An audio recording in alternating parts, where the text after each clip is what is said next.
Salam, hörmətli tamaşaçılar. Bildiyiniz kimi Azərbaycan artıq böyük bir tədbirə yekun vurdu. Bu COP29 tədbiri idi. Dünyanın müxtəlif ölkələrindən, belə desək, dünyanın prezidentləri, eləcə də sahə ilə bağlı dövlət qurumlarının yüksək vəzifəli şəxsləri iştirak etdi və məhz biz bugün beynəlxalq hüquq sahəsində Maarifləndirmə və Tədqiqatlar İctimai Birliyinin Qarabağ, Şərqi Zəngəzur və Naxçıvan Muxtar Respublikasında yaşıl enerji zonaları hüquqi dəyərləndirmə mövzusunda növbəti verilişimizi sizə təqdim edirik. Verilişimizin qonağı Ekologiya və Təbii Sərvətlər Nazirliyinin yanında İctimai Şuranın sədri Amin Məmmədovdur. Amin müəllim, xoş gəlmisiniz, xoş görürük sizi verilişimizdə. Xoş gördük. Çox sağ olun dəvətə görə. Amin müəllim, məlum məsələdir ki, COP29 kimi beynəlxalq bir tədbir artıq yekun vurulub. Ümumiyyətlə gözləntilər bundan sonra bizi nələr gözləyir? Ümumiyyətlə hansı missiyalarımız var? İstərdim elə bu istiqamətdə başlayaq.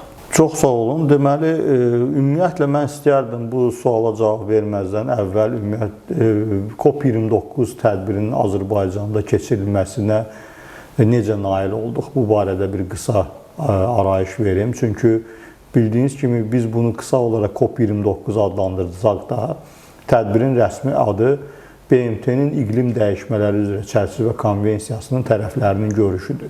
Yəni bu konvensiya özü 1992-ci ildə deməli qəbul olunub və qəbul olunduqdan sonra da bu konvensiya demək olar ki, bu günə kimi dünyanın 190-dan çox ölkəsi tərəf çıxıbdır. Yəni bu konvensiyanı qəbul edib və nəticə etibarilə bu konvensiya üzrə həmin 190-dan çox ölkənin üzərində öhdəlik var. Yəni ümumilikdə dünyada gedən iqlim dəyişikliyi ilə mübarizə üzrə hər bir ölkə öz əlindən gələni etməlidir və bu prosesin özünün də monitorinqinə ehtiyac var idi. Yəni 1995-ci ildən başlayaraq konvensiya tərəflərinin görüşü tədbir olaraq hər il keçirilməyə başladı və bu tədbirdə, bu görüşdə həmin görüş olan tarixə qədər bu istiqamətdə hər bir ölkə və ümumilikdə qlobal dünya ictimaiyyəti nələr edə bilib və bundan sonraki yaxın və orta müddətli perspektivdə də bu istiqamətdə hansı işlər görülməlidir. Bu məsələlər, mövzular müzakirə olunur və məlum olun ki, 95-ci ildən də bu günə kimi 29-cu sessiya, 29-cu görüş, yəni 2024-cü ilin noyabr ayının 11-i 23-ü arası Azərbaycanda keçirildi və bunun da qərarı COP28 tədbirində, yəni 2023-cü ilin dekabr ayında Birləşmiş Ərəb Əmirliklərinin Dubay şəhərində keçirilən tərəflərin görüşündə, yəni COP28-də 150-dən çox ölkənin deməli, səs vermədə Azərbaycanın lehinə səs verməsi ilə bir mənalı şəkildə bu tədbirin Azərbaycanda keçirilməsi qlobal ictimaiyyət tərəfindən dəstəkləndi və hətta o dərəcədə uğurlu oldu ki, Ermənistan baxmayaraq ki, bizimlə yaxın müddətə qədər münaqişədə olan bir ölkə olsa da, öz namizədliyini bir Azərbaycanın xeyrinə geri götürdü və Azərbaycanda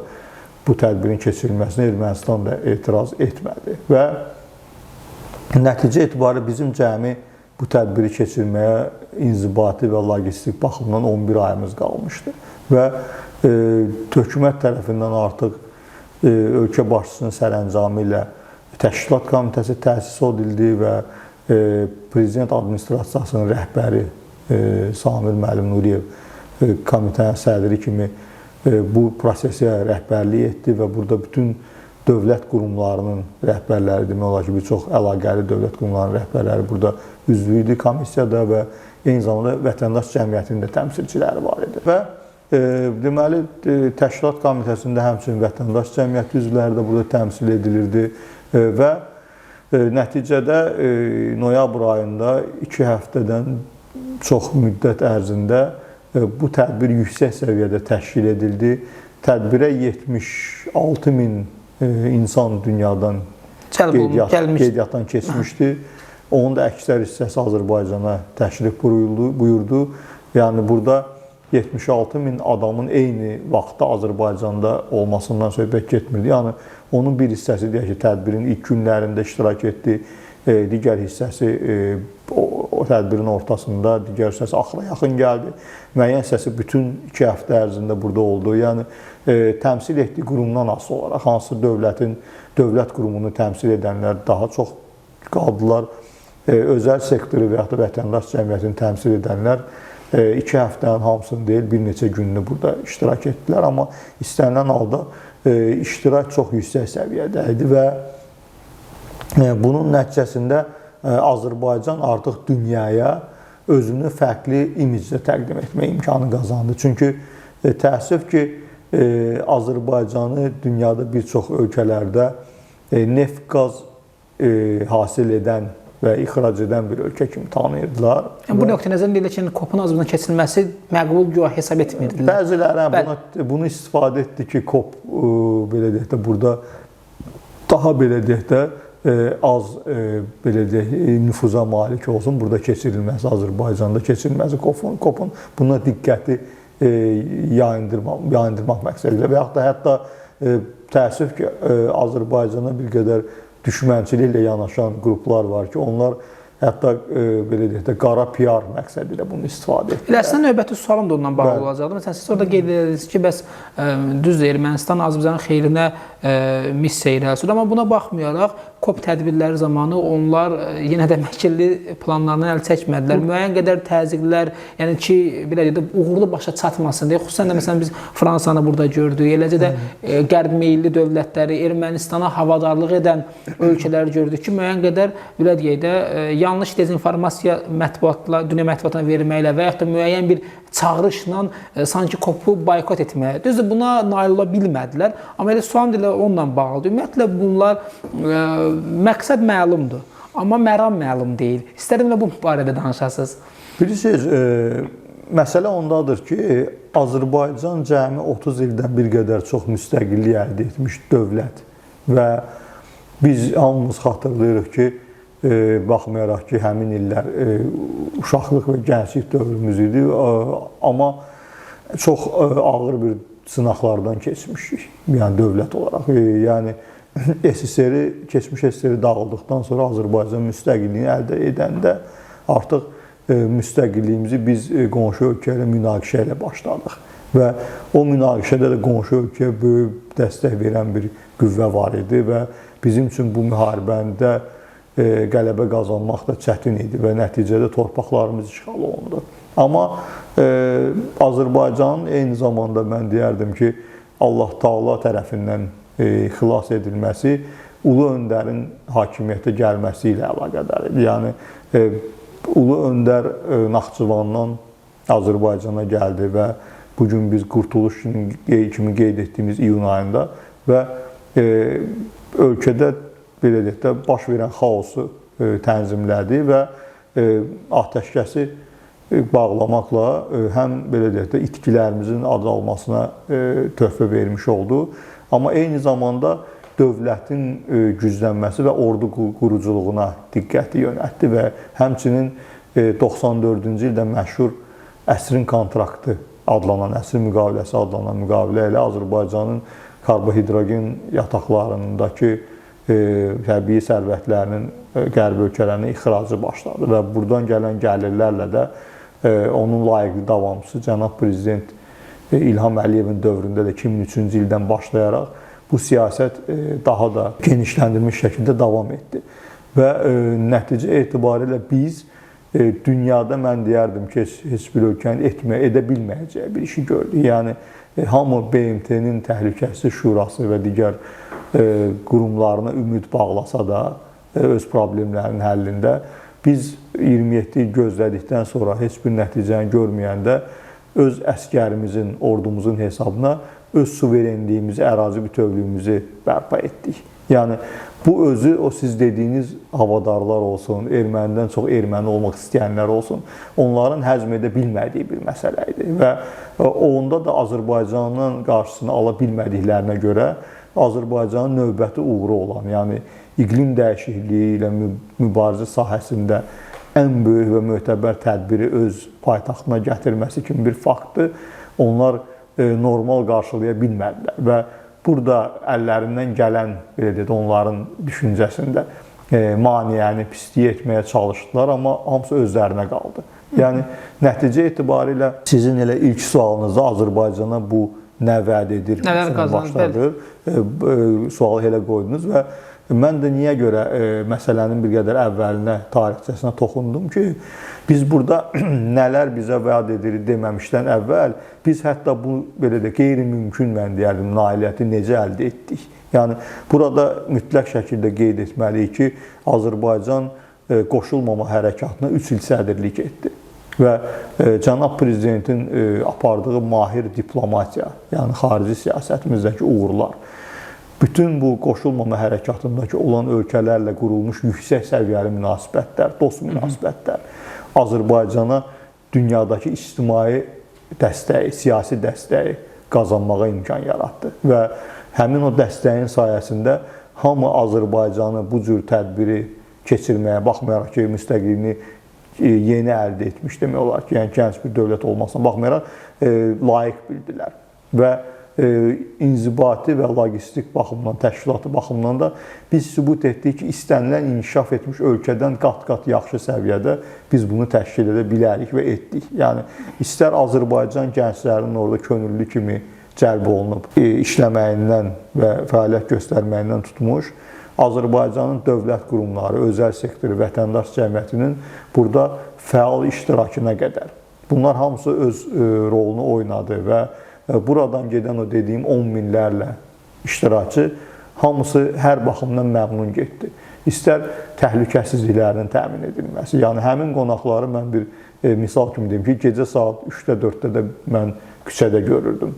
Çünki onlar bir çoxu başa düşmür ki, necə də paytaxtın istənilən yerində, gecənin istənilən saatında sərbəst gəzmək olar və heç kim sənə heç gəlib belə yaxınlaşıb soruşan da deyir ki, yəni kimsən və nə edirsən. Yəni bu hamısı ölkədəki siyasi stabilliyin nəticəsidir ki, yəni bu cür tədbiri keçirmək üçün sənə etimad göstərilməlidir və o etimad da o dövlətlər tərəfindən göstərildi və gələcəyə də bizə bu əslində çox şey vəd edir. Yəni artıq Azərbaycanın COP29 tədbirindən sonra biraz da fərqli ampulada tanıyırlar dünya ictimaiyyəti. Çünki bizi məsələn buna qədər belə deyək də öz neft-qaz ehtiyatlarımızı ixrac etməklə belə deyək də öz belə yaşayışımızı təmin edən, iqtisadiyyatımızı inkişaf etdirən bir ölkə kimi ancaq tanıyırdılarsa,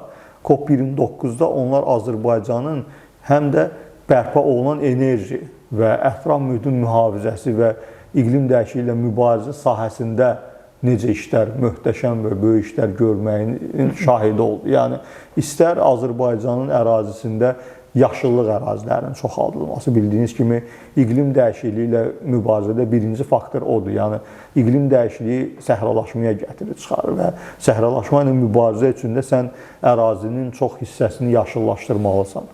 Bundan başqa su ehtiyatlarını düzgün və rasional idarə etməlisən. Bundan əlavə, belə deyək də, atmosferə zərərli tullantıların atılmasına səbəb olan deməli, karbon qazının buraxılmasının qarşısını almaq üçün ənənəvi enerji mənbələri olan neft qazdan az istifadə etməlisən. Yəni, əgər təbiət imkan verirsə, yəni külək və günəş enerjisi potensialı varsa, bunlardan istifadə etməsən, Azərbaycanın bu potensialdan necə məharətlə istifadə etdiyinin hamısı şahidi oldu və anladılar ki, artıq Azərbaycanın yeni imici yalnız neft-qaz ixracı ilə bağlı deyil, həmçinin yeni alternativ və bərpa olan enerjilərin inkişaf etdirilməsi və iqlim dəyişikliyi ilə mübarizə Qafqaza və regionuna da və dünyaya da böyük töhfə verilməsi ilə əlaqəli. Ümumiyyətlə, siz bərpa olunan enerjilərdən danışdınız. Bəs bunun üçün hansı addımlar atılmalıdır ölkəmizdə ki, bərpa olunan enerji mənbələri daha da inkişaf edəsin? Addımların atılmasından öncə bunun üçün potensial olmalıdır. Yəni, məsələn... Ümumiyyətlə, bu sahədə hansı işlər görülüb faktiki olaraq? Aydın məsələdir. Yəni, potensialın olması ilə hər şey başlayır. Yəni, məsələn, biz bunu Avropanın, kontinental Avropanın şimal hissəsində yerləşən ölkələrdə bunu inkişaf etdirmək çətindir. Nə qədər hətta maliyyə vəsaiti çox olsa da. Yəni, burada əsas faktor, məsələn, günəş enerjisini istifadə etmək istəyirsənsə, günəşli günlərin sayı məsələn vacib şərtdir ki, Azərbaycanda bu baxımdan məsələn Böyük və Kiçik Qafqaz dağları ilə yanaşı, eyni zamanda Kür-Araz ovalığında hətta qışı belə nisbətən mülayim keçən, yəni qışda belə günəşli günlərin sayı çox olan ərazisi var Azərbaycanın. Və bu ərazi imkan verir ki, günəş panellərinin burada geniş şəkildə tətbiqini həyata keçirə bilək. Eyni zamanda dağlıq ərazidə və Xəzər dənizi sahilində külək enerji potensialı və küləyin olması bu külək turbinlərinin quraşdırılması və lazımi enerjini əldə etməyə imkan yaratmasıdır. Bu potensialı təbiət verdikdən sonra artıq məsələ gəlir investisiya, sərmayə qoyulması və bunun düzgün idarə edilməsinə ki, bununla bağlı o işlər bu hissədə görülür. Məsələn, investisiyadan danışırıqsa, Azərbaycan dünyanın bu sahədə ən məşhur şirkətlərindən olan Aqua Power, Nasdaq şirkətini Azərbaycana dəvət edib investor kimi cəlb edə bilmişik. Yəni, Cənab Prezidentin apardığı səmərəli siyasət, iqtisadi siyasət nəticəsində, bayaq qeyd etdiyim kimi, yəni siyasi sabitlik nəticəsində bu investorlar əminliklə Azərbaycana gəlib yatırım etməyə razı oldular və məhz bu sahəyə yatırım etdilər. Baxmayaraq ki, bu sahədə eyni zamanda risklər də mövcud olur. Amma bir 100 milyonlarla dollar vəsait artıq son bir neçə ildə bu sahəyə yatırılıb və artıq öz səmərəsini vermiş sayılır və bununla yanaşı Azərbaycanda bu sahədə fəaliyyət göstərən artıq dövlət qurumu da təsis edilir. Məsələn, Energetika Nazirliyinin tabesində alternativ və bərpa olunan enerji üzrə agentlik də var. Məsələn, eyni zamanda bununla bağlı müxtəlif necə deyim, özəl şirkətlər də fəaliyyət göstərir, məsləhətçi şirkətlər də var. Həmçinin kadr hazırlığı sahəsində də böyük işlər görülür. Yəni, bunlar hamısı xidmət edir ki, gələcəkdə bu sahə biraz da böyüsün və genişlənsin və çünki Azərbaycan artıq COP29-dan təqribən 2-yə 3 il əvvəl, səhv etmirəmsə COP26-da öhdəlik götürdü ki, öz gələcəkdə öz enerji təminatının yarıya qədərini alternativ bərpa olunan enerjinin hesabına təmin edəcək və bunun da həyata keçirmək üçün o sərmayələr də vacib rol oynayır və eyni zamanda bu sahədə elmi tədqiqatların aparılması və həmçinin mütəxəssislərin yetişdirilməsi vacibdir ki, bu işlər də artıq görülür və öz nəticəsini göstərir. Siz həmçinin yaşıl iqtisadiyyatdan danışdınız. Ümumiyyətlə, yaşıl iqtisadiyyat tətbiq etmək üçün hansı proqramları daha vacib hesab edirsiniz? Yaşıl iqtisadiyyat çox şaxəli bir sahədir. Yəni, yaşıl iqtisadiyyat deyəndə biz elə bir iqtisadiyyatdan danışırıq ki, onun ətraf mühitə təsiri minimum olsun. Yəni, burada həm təbii sərvətlərdən istifadə edərkən onları elə istifadə etmək ki, gələcək nəsillərə də bu sərvətlər qalsın və eyni zamanda bu təbii sərvətlərdən istifadə etməklə, iqtisadiyyatı inkişaf etdirməklə ətraf mühitin qorunmasına da xidmət etmək mümkün olsun. Yəni, istənilən fəaliyyət, bilirsiniz ki, inkişaf artıq bizim təbiətimizə və ətraf mühitimizə təsir edir. Hətta infrastrukturumuzu biz belə inkişaf etdiriksə, yollar çəkiriksə, şəhərlər salırıqsa, qəsəbələr salırıqsa, insanlar ora köçürsə, bu insanın məişət və iqtisadi fəaliyyəti artıq ətrafa öz təsirini göstərir təbiətə, flora, faunadan tutmuş, havaya kimi, torpağa kimi, suya kimi, hamısının öz təsirini göstərir. Biz sadəcə burada təsirləri minimuma endirmək və yumşaltmaq üzərində düşünməliyik və o baxımdan da biz bunlara nail olduqca biz artıq yaşıl iqtisadiyyata elə keçmiş hesab edirik. Məsələn, adicə şəhər həyatı ki, yaşayırıq orada, məsələn, sənət dövriyyəsində kağız istifadəsini azaltmaq özü nə qədər ağacın ömrünü uzatmaq deməkdir. Yəni, biz artıq elektron sənət dövriyyəsi ilə printerdən nə qədər az kağız çıxardıb istifadə edirsə, deməli, ağacların qorunmasına xidmət edir. Eyni zamanda digər məsələlər deyək ki, tullantıları götürsə, məişət tullantıları. Məişət tullantılarını biz yenidən istifadəyə cəlb edə bilsək, təkrar istifadəyə, biz artıq yaşıl iqtisadiyyata keçiddə bir növbəti töhfəni vermiş oluruq. Və bunun kimi də bir çox başqa işlərimiz, məsələn, bərpa olunan enerjidən istifadə ediriksə, ətraf mühitə, atmosferə atılan qazların qarşısını almış oluruq və bununla da biz artıq yaşıl iqtisadiyyatın geniş fürsət almasına nail olmuş oluruq. Düşünürəm ki, urbanizasiya və sənayeləşmə də müəyyən qədər təbiətə mənfi təsirlərin göstərir və istərəm elə məhz bu mənfi təsirlərdən həmçinin bunun qarşısını almaq üçün, düzdür, tam olaraq qarşısını almaq mümkün deyil, heç olmasa minimuma endirmək üçün hansı tədbirləri vacib hesab edirsiniz? Urbanizasiya qlobal olaraq gedən bir prosesdir və təəssüf ki, bu proses də istənilən regionun təbiətinə öz təsirini göstərir. Sadəcə bu urbanizasiyanın düzgün və ağıllı formada idarə olunması və tənzimlənməsinə ehtiyac var ki, Azərbaycan da bu istiqamətdə dünyanın ən yaxşı təcrübəsini öyrənir. Məsələn, urbanizasiya daha çox şəhərsalma ilə bağlı bir sahə olduğuna görə, məsələn, Azərbaycanda bugün artıq şəhərsalmaya və arxitekturaya cavabdeh bir dövlət qurumu var və o dövlət qurumu artıq üzərinə düşən vəzifəni icra edir və şəhərlərimizin baş planlarının tərtib olunmasında mütləq şəkildə yaşıllıq ərazilərinin çox olmasına və o yaşıllıq ərazilərinin abadlaşdırılması və düzgün şəkildə yaradılmasını artıq Şəhərsalma və Tikinti Məcəlləsi ilə tənzimləyir və nəticədə biz istənilən, belə deyək də, sahibkara hansısa bir ərazini vermiş oluruqsa, tikinti üçün fərqi yoxdur, istər sənaye müəssisəsi tiksin, istər yaşayış binaları tiksin, qanunvericilik də artıq o sahibkardan həmin ərazinin ən az 25-30%-nin yaşıllığı ilə örtməsini tələb edirik.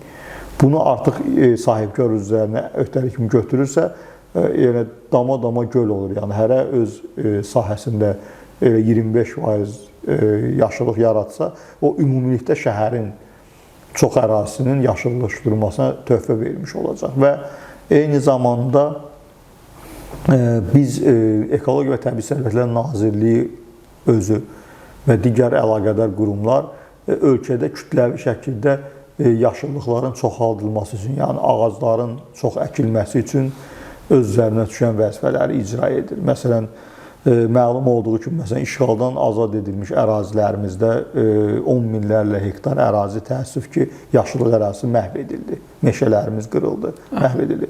Onu biz yenidən gələcəkdə bərpa etməliyik. Gələcək nəsillər üçün, ora geri qayıdan keçmiş məcburi köçkünlərimiz üçün.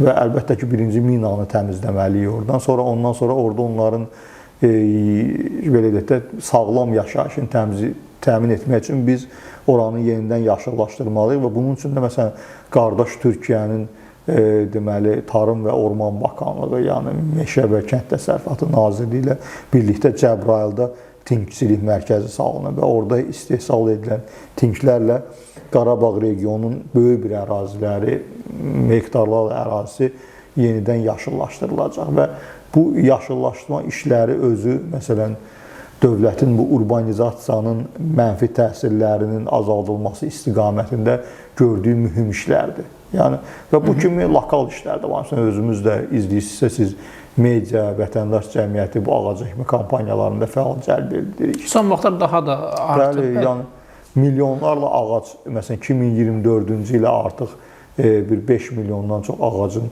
əkilməsi hədəf qoyulmuşsa, o hədəfə də biz nail ola bildik və Yaşıl Dünya naminə həmrəylik ili Cənab Prezidenti tərəfindən 2024-cü il elan edildi və buna bütün ölkənin bütün qurumları səfərbər oldu və biz bu hədəfi qarşımıza qoyduq və bu 5 milyon ağacı əkdik. Yəni, bu özü ölkəmizin yaşıllaşdırmasına böyük bir töhfədir və bu cür təşəbbüslər növbəti illərdə də həmişə davam edəcək və biz ərazimizi daha da yaşıllaşdıracağıq və bu da urbanizasiyanın təsirlərini bir növ kompensasiya etmiş olacaq. Amir, verilişimizin sonuna gəlirik və mən sonda istərdim ki, düşünürəm ki, hər bir sahədə təbliğat vacibdir. Hətta təbliğat yox, bəzən təşviqat da lazımdır. Baxın, yaşıllıqların artırılması, elə biz urbanizasiyadan danışdıq, sənədləşmədən danışdıq, ümumiyyətlə təbiətimizin qorunması, yəni iqlim dəyişikliyi ilə bağlı ciddi mübarizə tədbirləri üçün təhsil sahəsində, elm sahəsində, ümumiyyətlə bu sahənin üzərinə nələr düşür? burada belə dedik, insan potensialının inkişaf etdirilməsi çox vacibdir. Yəni daha çox məsələn təbliğat mən düşünürəm ki, bu sahədən daha rahat. Çünki bağça, məktəb, ali təhsil və digər təhsil, yəni təbliğatın bir parçası kimi nələr düşür? Yəni bu siz qeyd etdiyiniz məqamlar hamısı ümumilikdə belə deyək də ekoloji təfəkkürə malik olan bir vətəndaşın yetişdirilməsinə xidmət edir. Yəni elə dediyiniz kimi bağçadan, məktəbdən artıq biz yeni nəslə aşılamalıyıq ki, təbiət sənə lazımdır. Sənin sağlamlığın o təbiətin yaxşı durumda olmasından asılıdırsa, onda artıq o təbiətə sevgini bu böyüyən nəslə öyrətməliyik. Yəni o ağacları qorumaq, ona su verməyi öyrənmək, suvarmağı, onları sulamağı öyrənmək. Hətta vəhşi təbiəti, məsələn, heyvanları, ev heyvanı olsun, vəhşi heyvan olsun, onları qorumaq. Çünki artıq təsəvvür edin ki, elə heyvan növləri var ki, bir neçə 10 illikdən sonra doğulan uşaqlar onları canlı heç görməyə də bilər. Onlar qırmızı kitaba düşür. Amma o uşaq vaxtından vətəndaş artıq elə ovçuluq etmək, hamısını qabağına çıxan heyvanı öldürmək düşüncəsində yetişərsə, əlbəttə biz o heyvanların nəslinin kəsilməsinə səbəb olacaq. Amma bunu necə deyək də norma çərçivəsində etsək, onda biz artıq həm öz tələbimizi də ödəyə bilərik. Yəni heyvanların əlbəttə ki, bizə qidada da, digər ehtiyaclarımıza da o heyvanların rolu var. Amma eyni zamanda o heyvanların çoxalmasına, onun populyasiyalarının itməməsinə də səbəb ola bilər. Yəni burada həmçinin heyvanlara olan münasibət çox vacibdir. Məsələn, bitkilərə olan münasibət olsun. Məsələn, meşə yanğınları bilirsiniz, dünyada çox baş verir. İqlim dəyişikliyinin təsirlərindən biridir. Bu meşə yanğınları çox vaxt nədən baş verir? Gedirlər piknikə, biraz od qalıyırlar, nəysə orada bişirirlər, gedəndə onu söndürmürlər. O da alışdırır, bütün meşəni yandır. Yəni bunlara artıq insan düşünsə, maariflənmiş insan, savadlı insan. Bunları etməz. Bunu etməz və bu etməməklə də artıq təbiəti elə qorumuş olarıq. Yəni o baxımdan birinci elmi tədqiqatdan əvvəl bir ekoloji mədəniyyəti formalaşdırmalıyıq. Yəni o ekoloji tərbiyə ilə biz böyütməliyik cəmiyyətimizi. Sonra artıq bəli, elmi tədqiqatlar da aparaq, ekologiya sahəsində gənclərimiz kəşflər də eləsinlər, ekologiyanın, ətraf mühitin təmizlənməsi üçün elmi yeniliklər də gətirək. Bu artıq asılı olacaq bizim o cənab prezidentin də həmişə dediyi kimi neft kapitalını insan kapitalına çevirməyimizdən. Yəni bunun üzrə də iş görülür. Bildiyiniz kimi Azərbaycan dövlət olaraq stipendiya proqramları da yaradıb və gənclərimiz xaricdə gedib dövlət hesabına təhsil alır, gəlir, vətəninə də xidmət edir və bütün sahələrin inkişafına öz töhfəsini verir. Müəllim, çox təşəkkür edirəm. Vacib bir mövzuyla bağlı gəldiniz və efrimizin qonağı oldunuz. Sağ olun, çox sağ olun. Hörmətli tamaşaçılar, bəli, müəllim də qeyd etdiyi kimi hər şey nöqtədən və zərrədən başlayır. Ağaca su vermək, ağac əkmək, heyvanları qorumaq, bitkiləri qorumaq və bütün bunlar ümumilikdə təbiətin qorunması deməkdir. Hərəmiz öz üzərimizə düşən missiyanı yerinə yetirməklə təbiətimizi qoruya bilərik. Sağ olun, növbəti layihələrdə görüşmək ümidi ilə.